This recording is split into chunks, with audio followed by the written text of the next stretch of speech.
നമസ്കാരം. എല്ലാവർക്കും നമ്മുടെ പുതിയൊരു വീഡിയോയിലേക്ക് സ്വാഗതം. ഇന്ന് ഞാൻ നിങ്ങളുടെ മുന്നിലേക്ക് വന്നിരിക്കുന്നത് എത്രയോ ഇരട്ടി പുണ്യമുള്ള, ജീവിതത്തിലെ ഒരിക്കലും നഷ്ടപ്പെടുത്താൻ പാടില്ലാത്ത ഒരു മഹാ ഏകാദശി വ്രതത്തിന്റെ വിശേഷങ്ങളുമായിട്ടാണ്. പല ആളുകളും ഈയിടെയായിട്ട് എന്നോട് ചോദിക്കുന്നുണ്ട്, എന്താണ് ഇപ്പോൾ എല്ലായിടത്തും പറയുന്ന ഈ പുരുഷോത്തമ മാസം അഥവാ അധിക മാസം എന്ന്. പണ്ടൊന്നും നമ്മൾ ഇതിനെക്കുറിച്ച് ഇത്ര വ്യാപകമായിട്ട് കേട്ടിട്ടുണ്ടാകില്ല. ജ്യോതിഷപ്രകാരം സൂര്യൻ ഒരു രാശിയിൽ നിന്ന് അടുത്ത രാശിയിലേക്ക് പ്രവേശിക്കാത്ത അഥവാ സംക്രാന്തി സംഭവിക്കാത്ത മാസത്തെയാണ് അധിക മാസം അല്ലെങ്കിൽ പുരുഷോത്തമ മാസം എന്ന് വിളിക്കുന്നത്. ആദ്യം ഈ മാസത്തിന് ഒരു അധിപനുമില്ലായിരുന്നു. അതുകൊണ്ട് തന്നെ എല്ലാവരാലും അവഗണിക്കപ്പെട്ട് ദുഃഖിതനായ ഈ മാസം സാക്ഷാൽ മഹാവിഷ്ണുവിന്റെ സന്നിധിയിലെത്തി തന്റെ ദുഃഖം അറിയിച്ചു. അപ്പോൾ കരുണാനിധിയായ മഹാവിഷ്ണു ഈ മാസത്തെ കൈപിടിച്ചുയർത്തി, ഇനി മുതൽ നീ എൻ്റെ സ്വന്തം മാസമാണ് എന്ന് അനുഗ്രഹിച്ചു. തൻ്റെ തന്നെ പുരുഷോത്തമൻ എന്ന ദിവ്യനാമം ഈ മാസത്തിന് നൽകി മഹത്വവൽക്കരിച്ചു. അതുകൊണ്ട് തന്നെ ഈ മാസം പുരുഷോത്തമ മാസം എന്നറിയപ്പെടുന്നു. ഈ പുരുഷോത്തമ മാസത്തിൽ നമ്മൾ ചെയ്യുന്ന ചെറിയൊരു നാമജപത്തിന് പോലും കോടി പുണ്യമാണ് ഭഗവാൻ നൽകുന്നതെന്നാണ് പറയപ്പെടുന്നത്. ഒന്ന് ചിന്തിച്ചു നോക്കൂ, എത്ര അത്ഭുതകരമായ അനുഗ്രഹ കാലമാണിത്. മറുവശത്ത് നമ്മൾ മുൻപൊരു വീഡിയോയിൽ പറഞ്ഞതുപോലെ മെയ് 16 വൈശാഖ മാസം അവസാനിച്ചെങ്കിലും ഇടവമാസത്തിലെ പൗർണമി, അതായത് മെയ് 31 വരെ വൈശാഖ പുണ്യത്തിന്റെ ദിവ്യ സാന്നിധ്യവും ആത്മീയ ശക്തിയും പ്രകൃതിയിൽ തങ്ങി നിൽക്കുന്നതാണ്. അങ്ങനെ വരുമ്പോൾ വൈശാഖ പുണ്യവും പുരുഷോത്തമ മാസത്തിന്റെ മഹാഭാഗ്യവും ഒരുമിച്ച് ചേരുന്ന ഈ മെയ് മാസത്തിലെ രണ്ടാമത്തെ ഏകാദശി എത്രത്തോളം ശക്തിയേറിയതായിരിക്കും എന്ന് നിങ്ങൾക്ക് ഊഹിക്കാനാകുമോ? മക്കളുടെ ഉയർച്ചയ്ക്കും കുടുംബത്തിന്റെ ഐശ്വര്യത്തിനും വീട്ടിലെ സമാധാനത്തിനും വേണ്ടി ഭഗവാൻ തന്നെ നമുക്ക് മുന്നിൽ തുറന്നു തരുന്ന അത്യപൂർവമായ ഒരു ദിവ്യാവസരമാണിത്. ജീവിതത്തിൽ ഒരിക്കലും വെറുതെ പോകാൻ പാടില്ലാത്ത അനുഗ്രഹ നിമിഷങ്ങൾ തന്നെയാണ് ഇത്തരം ദിവസങ്ങൾ. അതുകൊണ്ട് തന്നെ ഈ മഹാപുണ്യമുള്ള പുരുഷോത്തമ ഏകാദശി ഒരു സാധാരണ വ്രതമെന്ന നിലയിൽ കാണാതെ അത്ഭുതങ്ങളിലെ അത്ഭുതമായൊരു ഭാഗ്യമായി കരുതി പൂർണ്ണ ഭക്തിയോടെയും വിശ്വാസത്തോടെയും ആചരിക്കാൻ നിങ്ങൾ തയ്യാറെടുക്കണം. പത്മപുരാണത്തിൽ പറയുന്ന നമ്മളിൽ പലർക്കും അറിയാത്ത വളരെ വലിയൊരു സത്യമുണ്ട്. 3 വർഷത്തിലൊരിക്കൽ വരുന്ന ഈ പുരുഷോത്തമ മാസത്തെ നമ്മൾ അറിവില്ലായ്മ കൊണ്ട് നിസ്സാരമായി കണ്ടാൽ അതിന്റെ കർമ്മഫലങ്ങൾ വരും ജന്മങ്ങളിൽ പോലും അനുഭവിക്കേണ്ടി വരുമെന്ന് പുരാണങ്ങൾ നമ്മെ ഓർമ്മിപ്പിക്കുന്നുണ്ട്. അതിന് പുരാണം തന്നിരിക്കുന്ന ഏറ്റവും വലിയ ഉദാഹരണമാണ് സാക്ഷാൽ ദ്രൗപദി ദേവിയുടെ ജീവിതം. ദ്രൗപദി ദേവി മുൻജന്മത്തിൽ മേധാവി മഹർഷിയുടെ മകളായ മേധാവതി ആയിരുന്നു. ചെറുപ്പത്തിൽ തന്നെ മാതാപിതാക്കളെ നഷ്ടപ്പെട്ട് അതിയായ ദുഃഖത്തിലൂടെയും ഏകാന്തതയിലൂടെയുമായിരുന്നു മേധാവതി കടന്നുപോയത്. അങ്ങനെയിരിക്കെ ഒരിക്കൽ അവരുടെ ആശ്രമത്തിലേക്ക് സാക്ഷാൽ ദുർവാസാവ് മഹർഷി എത്തിച്ചേരുകയുണ്ടായി. മേധാവതിയുടെ ദുഃഖങ്ങൾ കണ്ട മഹർഷി കരുണയോടെ പറഞ്ഞു, മകളെ, ഇപ്പോൾ പ്രപഞ്ചത്തിൽ പുരുഷോത്തമ മാസം നടക്കുകയാണ്. ഈ മാസത്തിൽ നീ ഭഗവാനെ വിധിപ്രകാരം പ്രാർത്ഥിച്ചാൽ നിന്റെ സങ്കടങ്ങളെല്ലാം മാറി നല്ലൊരു ജീവിതം ലഭിക്കും. പക്ഷെ അന്ന് മേധാവതി ആ പുണ്യമാസത്തിന്റെ മഹിമ കേട്ടപ്പോൾ മനസ്സിൽ അല്പം പുച്ഛത്തോടെ ചിന്തിച്ചു, ഇങ്ങനെയൊരു മാസത്തിന് ഇത്ര വലിയ മഹിമയോ എന്ന്. അവൾ അതിനെ നിസ്സാരമായി കണ്ടു. മേധാവതിയുടെ മുഖത്തെ ആ അവഗണനാഭാവം കണ്ട ക്ഷമാശീലനല്ലാത്ത ദുർവാസാവ് മഹർഷി ഉടൻ തന്നെ അവളെ ശപിക്കുകയുണ്ടായി. പിന്നീട് കണ്ണീരോടെ ശാപമോക്ഷം തേടിയ മേധാവതി നല്ലൊരു ഭർത്താവിനെ ലഭിക്കാനായി ശിവഭഗവാനെ കഠിന തപസ് ചെയ്തു. ഭഗവാൻ പ്രത്യക്ഷപ്പെട്ടപ്പോൾ അതിയായ വികാരത്തിൽ എനിക്ക് നല്ലൊരു ഭർത്താവിനെ വേണം എന്ന് 5 തവണ ആവർത്തിച്ച് അപേക്ഷിച്ചു. അങ്ങനെ മുൻജന്മത്തിൽ പുരുഷോത്തമ മാസത്തെ നിസ്സാരമായി കണ്ടതിന്റെ കർമ്മഫലവും ശിവഭഗവാനോട് 5 തവണ അപേക്ഷിച്ചതിന്റെ ഫലവുമായിട്ടാണ് ആ മേധാവതി അടുത്ത ജന്മത്തിൽ ദ്രൗപദിയായി ജനിച്ച് ഒരേ സമയം 5 ഭർത്താക്കന്മാരുടെ പത്നിയാകേണ്ടി വന്നത് എന്നാണ് പുരാണങ്ങൾ പറയുന്നത്. ചിന്തിച്ചു നോക്കൂ, പുരാണം നമ്മളെ പഠിപ്പിക്കുന്ന വലിയൊരു പാഠമാണിത്. നമുക്ക് എല്ലാ ആചാരങ്ങളും പൂർണ്ണമായി അറിയണമെന്നില്ല. പക്ഷേ ഭഗവാനുമായി ബന്ധപ്പെട്ട പുണ്യമാസങ്ങളെയും വ്രതങ്ങളെയും ഒരിക്കൽ മനസ്സിൽ അവഗണനയോടെ കാണാൻ പാടില്ല. പ്രത്യേകിച്ച് ഈ പുരുഷോത്തമ മാസം, ഭഗവാൻ സ്വന്തം നാമം നൽകിയ ദിവ്യകാലം. അതിനെ ഭക്തിയോടെയും വിശ്വാസത്തോടെയും ആദരിക്കണം. അങ്ങനെ ചെയ്യുന്നവർക്ക് ഭഗവാന്റെ കൃപയും അനുഗ്രഹവും ലഭിക്കും എന്നത് തീർച്ചയാണ്. ഇന്ന് ഞാൻ നിങ്ങളോട് പറയാൻ പോകുന്നത് അതീവ പ്രാധാന്യമുള്ള കാര്യമാണ്. ഈ മാസം 27 ബുധനാഴ്ച വരാനിരിക്കുന്നത് അത്യപൂർവമായ പുരുഷോത്തമ ഏകാദശിയാണ്. പത്മിനി ഏകാദശി അഥവാ കമല ഏകാദശി എന്നീ നാമങ്ങളിൽ ഈ ഏകാദശി അറിയപ്പെടുന്നുണ്ട്. പൂർണ്ണ മനസ്സോടെയും വിശ്വാസത്തോടെയും ഈ വ്രതം ആചരിക്കേണ്ടതാണ്. കാരണം ജീവിതത്തിലെ ഏറ്റവും വലിയ ദോഷങ്ങൾ പോലും ഇല്ലാതാക്കാൻ ശക്തിയുള്ള മഹാ ഏകാദശിയാണിത്. ഇപ്പോൾ സാധാരണയായിട്ട് നമ്മൾ എന്താണ് ചെയ്യാറുള്ളത്? ഏകാദശി എപ്പോഴാണ് എന്നറിയാൻ വീട്ടിലെ കലണ്ടർ നോക്കും.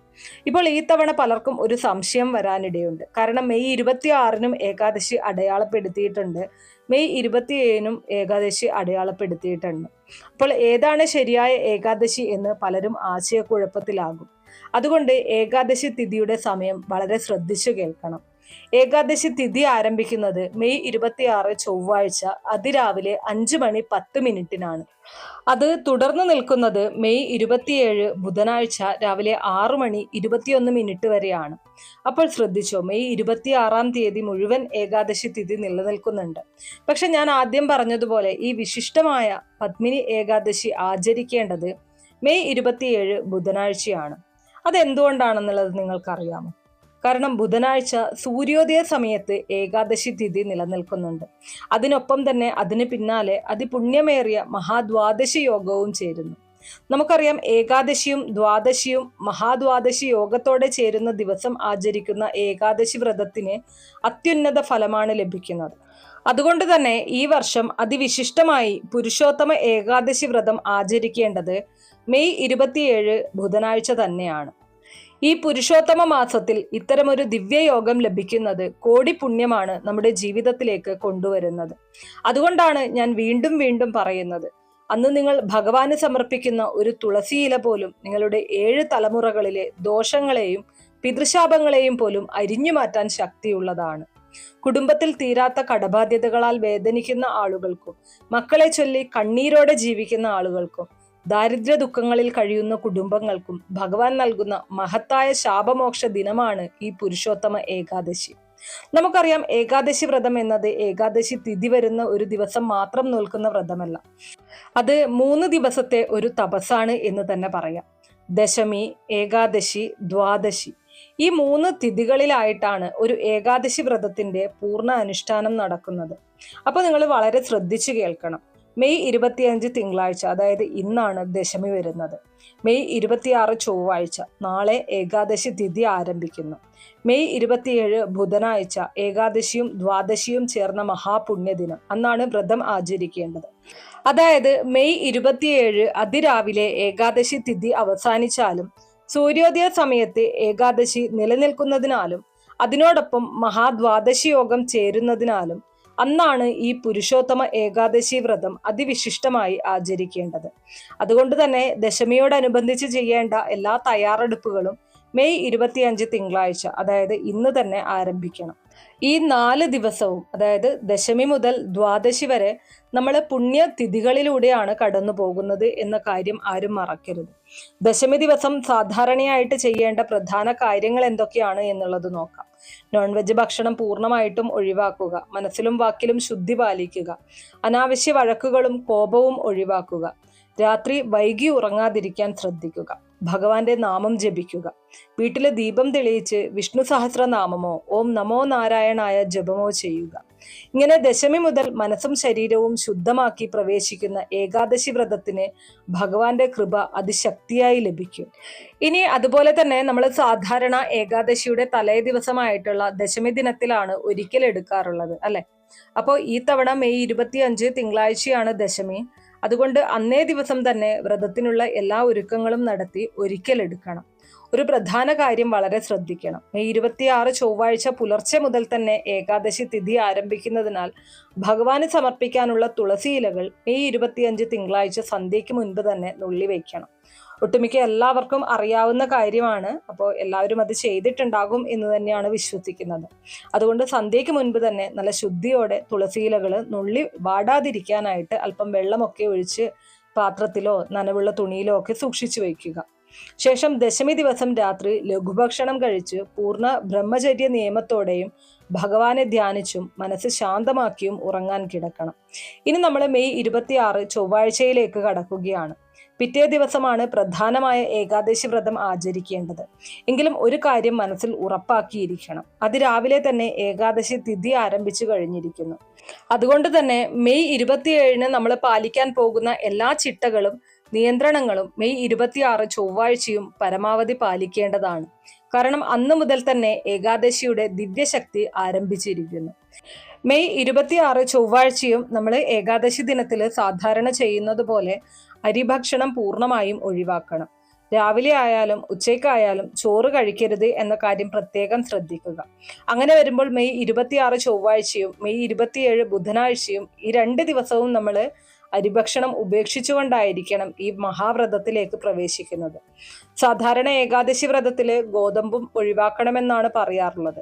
പക്ഷെ എല്ലാവർക്കും അത്ര കർശനമായിട്ട് പാലിക്കാൻ കഴിയണമെന്നില്ല. അതുകൊണ്ട് ആരോഗ്യവും സാഹചര്യങ്ങളും അനുസരിച്ച് ഗോതമ്പ് കൊണ്ടുള്ള ലഘുഭക്ഷണങ്ങളോ മറ്റ് സാത്വിക ഭക്ഷണങ്ങളോ കഴിക്കാവുന്നതാണ്. ഭഗവാൻ നോക്കുന്നത് നമ്മുടെ ആത്മാർത്ഥതയും ഭക്തിയുമാണ്. അതുകൊണ്ട് തന്നെ വ്രതമനുഷ്ഠിക്കുക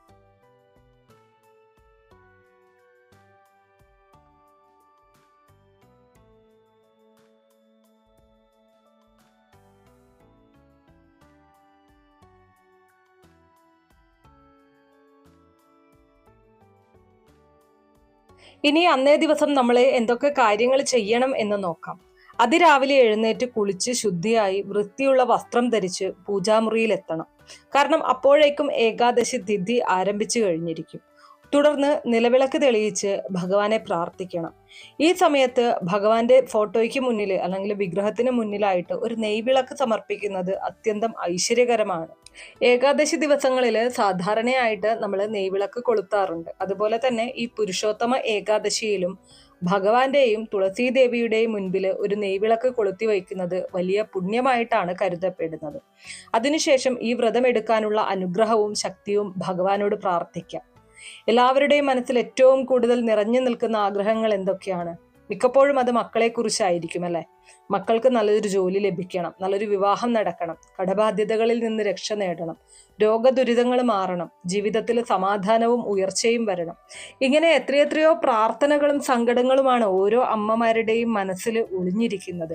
ആ സങ്കടങ്ങളെല്ലാം തന്നെ ഭഗവാന്റെ തിരുവടികളിൽ സമർപ്പിക്കുക. മെയ് 26 ചൊവ്വാഴ്ച നെയ്വിളക്ക് സമർപ്പിച്ച് കണ്ണു നിറഞ്ഞും മനസ്സ് നിറഞ്ഞും ഭഗവാനോട് പ്രാർത്ഥിക്കുക. ഈ പുരുഷോത്തമ മാസത്തിലെ ഈ മഹാപുണ്യമുള്ള പുരുഷോത്തമ ഏകാദശി ദിനത്തില് അമ്മമാരുടെ ഹൃദയങ്ങളുടെ വേദനയും കണ്ണീരും ഭഗവാൻ തീർച്ചയായിട്ടും കണ്ടറിയും. ഇനി അടുത്തതായിട്ട് ശ്രദ്ധിക്കേണ്ട കാര്യം പകലുറക്കം ഒഴിവാക്കണം എന്നതാണ്. അത് എല്ലാവർക്കും കർശനമായിട്ട് പാലിക്കാൻ സാധിക്കണമെന്നില്ല. ശരീരത്തിന്റെ അവസ്ഥയൊക്കെ നോക്കിയിട്ട് ആരോഗ്യസ്ഥിതിയിലൊക്കെ എന്തെങ്കിലും പ്രശ്നങ്ങളൊക്കെ ഉള്ളവർക്ക് ഇതൊന്നും അത്ര പ്രാക്ടിക്കൽ അല്ല. പക്ഷെ വ്രതം എന്നത് നമ്മുടെ ശരീരത്തെ പീഡിപ്പിക്കാനല്ല എന്നുള്ളത് ഓർക്കുക. ഭക്തിയോടെ മനസ്സിനെ ശുദ്ധമാക്കലാണ് വ്രതം എന്നതുകൊണ്ട് ഉദ്ദേശിക്കുന്നത്. ഭക്ഷണ കാര്യത്തിൽ പറയുമ്പോൾ പലരും അന്ന് പഴങ്ങള്, പാല് പോലുള്ള ലഘുഭക്ഷണം മാത്രം സ്വീകരിക്കാറുണ്ട്. എന്നാൽ അത് ഓരോരുത്തരുടെയും ആരോഗ്യവും സാഹചര്യവും അനുസരിച്ച് നിങ്ങൾക്ക് തന്നെ തീരുമാനിക്കാം. ഇനി മെയ് 27 ബുധനാഴ്ച ഏകാദശി ദിവസം അന്ന് അതിരാവിലെ എഴുന്നേറ്റ് കുളിച്ച് ശുദ്ധിയുള്ള വൃത്തിയുള്ള വസ്ത്രം ധരിക്കുക. മഞ്ഞ വസ്ത്രം ധരിക്കാൻ കഴിയുമെങ്കിൽ അത് ഏറ്റവും നല്ലതാണ്. ഇല്ലെങ്കിൽ ശുദ്ധമായിട്ടുള്ള ഏതെങ്കിലും ഒരു വസ്ത്രം ധരിക്കുക. പൂജാമുറിയിൽ നിലവിളക്ക് തെളിയിക്കുക. ഭഗവാന്റെ മുന്നിൽ നെയ്വിളക്ക് സമർപ്പിച്ച് പ്രാർത്ഥിക്കുക. ദശമി ദിവസം നുള്ളിവെച്ച തുളസി ഇലകൾ കൊണ്ട് പൂജ നടത്തുക. ഓം നമോ നാരായണായ എന്ന മന്ത്രം 108 തവണ ജപിക്കുക.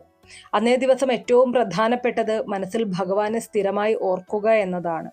മക്കളുടെ പേരെടുത്ത് പ്രാർത്ഥിക്കുന്ന അമ്മമാരുടെ കണ്ണുനീർ പ്രാർത്ഥനകൾ പോലും ഭഗവാൻ ശ്രവിക്കും എന്ന വിശ്വാസമാണ് ഈ വ്രതത്തിന്റെ ആത്മാവ്.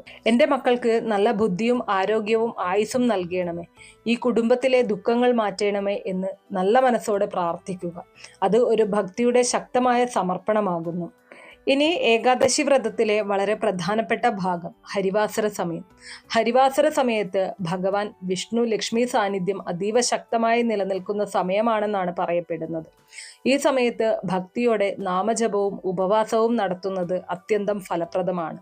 ഈ പുരുഷോത്തമ ഏകാദശിയുടെ ഹരിവാസര സമയം സാധാരണയായിട്ട് മെയ് 27 ബുധനാഴ്ച പുലർച്ചെ 12:47 മുതൽ ഉച്ചയ്ക്ക് 12:46 വരെയാണ്.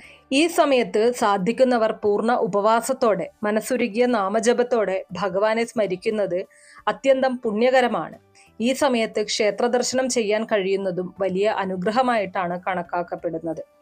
ഇനി അടുത്തതായിട്ട് പാരണ വീടേണ്ടതിനെ കുറിച്ച് പറയുകയാണെങ്കിൽ അടുത്ത ദിവസം, അതായത് മെയ് 28 വ്യാഴാഴ്ച രാവിലെ 5:25 മുതൽ 7:56 വരെ എന്ന സമയത്തിനുള്ളിൽ പാരണ ചെയ്യുന്നതാണ് ഉത്തമം. അന്നേ ദിവസം തുളസി തീർത്ഥവും ലഘുനിവേദ്യവും സ്വീകരിച്ച് വ്രതം സമാപിക്കാം.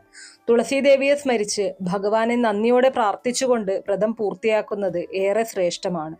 അപ്പോൾ വിഷ്ണു ഭഗവാന്റെ, മഹാലക്ഷ്മി ദേവിയുടെ പൂർണ്ണ അനുഗ്രഹത്തിനായിട്ട് അത്രമേൽ പുണ്യകരമായിട്ടുള്ള ദിവസങ്ങളാണ് നമുക്ക് മുന്നിലുള്ളത്. തീർച്ചയായിട്ടും എല്ലാവരും വ്രതാനുഷ്ഠാനങ്ങൾ പാലിക്കുക. ഇനി വ്രതമെടുക്കാൻ സാധിച്ചില്ല എന്ന് കരുതി ആരും സങ്കടപ്പെടേണ്ട. നിങ്ങൾക്ക് കഴിയുന്ന രീതിയിൽ നാമജപങ്ങൾ ചെയ്യാനായിട്ട് ശ്രദ്ധിക്കുക. വീട്ടിൽ നിലവിളക്ക് തെളിയിച്ച് പ്രാർത്ഥിക്കുക. ഭഗവാൻ എല്ലാവരെയും അനുഗ്രഹിക്കും. നിങ്ങൾക്കും കുടുംബത്തിനും ഭഗവാന്റെ ഒരു സംരക്ഷണ കവചം തന്നെ എന്നും ഉണ്ടായിരിക്കട്ടെ. അപ്പൊ ഇത്രയേ ഉള്ളൂ ഇന്നത്തെ വീഡിയോ കുറച്ചു പേർക്കെങ്കിലും ഉപകാരപ്രദമായി കാണും എന്ന് വിശ്വസിക്കുന്നു. ഇതുപോലുള്ള അറിവുകൾക്കായിട്ട് നമ്മുടെ ഈ ഒരു ചാനൽ ഒന്ന് സബ്സ്ക്രൈബ് ചെയ്യാം. വീഡിയോ ഇഷ്ടമാവുകയാണെങ്കിൽ ലൈക്ക് ചെയ്യാനും ഷെയർ ചെയ്ത് മറ്റുള്ളവരിലേക്ക് എത്തിക്കാനും മറക്കരുത്. നന്ദി.